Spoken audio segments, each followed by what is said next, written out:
హోదా కోసం కాంగ్రెస్ పార్టీ కొట్లాడుతూనే ఉంటుంది. Thank you.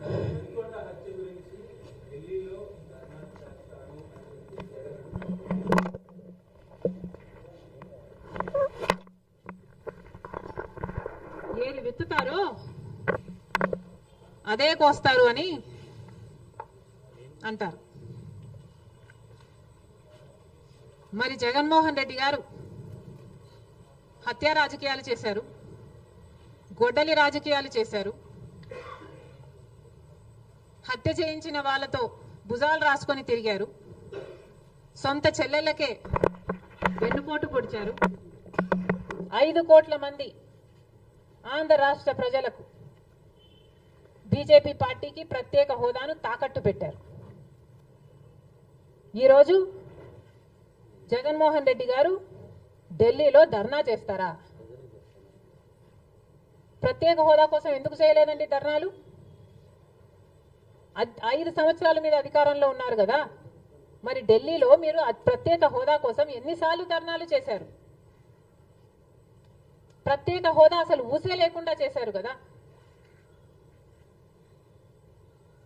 ప్రత్యేక హోదా గురించి మీరు ఏ రోజు పట్టించుకోలేదు, పోలవరం గురించి మీరు ఏ రోజు పట్టించుకోలేదు, రాజధాని గురించి అని చెప్పి 3 రాజధానులను కన్ఫ్యూజ్ చేశారు.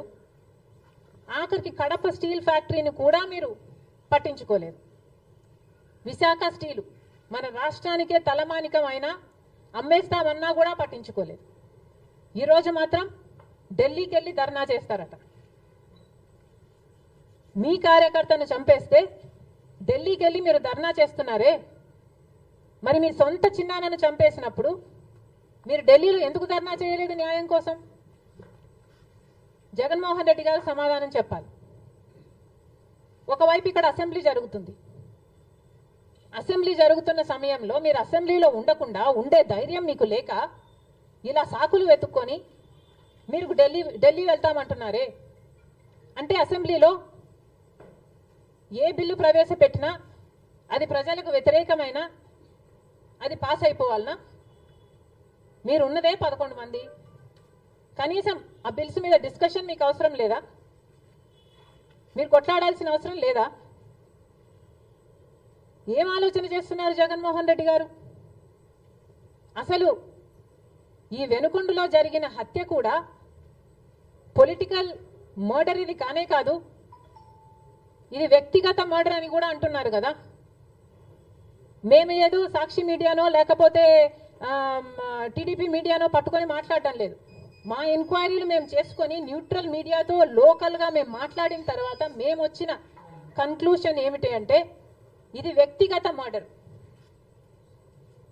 మొన్నటి వరకు కూడా హత్య చేసిన వాళ్ళు, హత్య గురైన వాళ్ళు ఇద్దరూ వైసీపీతోనే ఉన్నారు.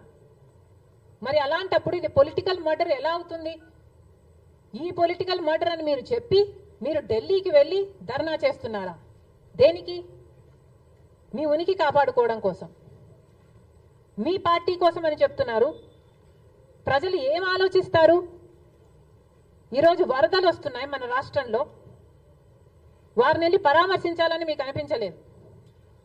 కానీ వ్యక్తిగత మర్డర్లో మీ పార్టీకి సంబంధించిన 2 కొట్టుకొని చచ్చిపోతే ఈరోజు మీరు ఢిల్లీకి వెళ్ళి ధర్నా చేస్తారా? ప్రజల కోసం మీరు ఎందుకు నిలబడలేదు? మీ పార్టీ వాళ్ళు ఓటేస్తే మీరు గెలిచారా? మీ పార్టీ వాళ్ళ కోసమే మీరు ముఖ్యమంత్రి అయ్యారా?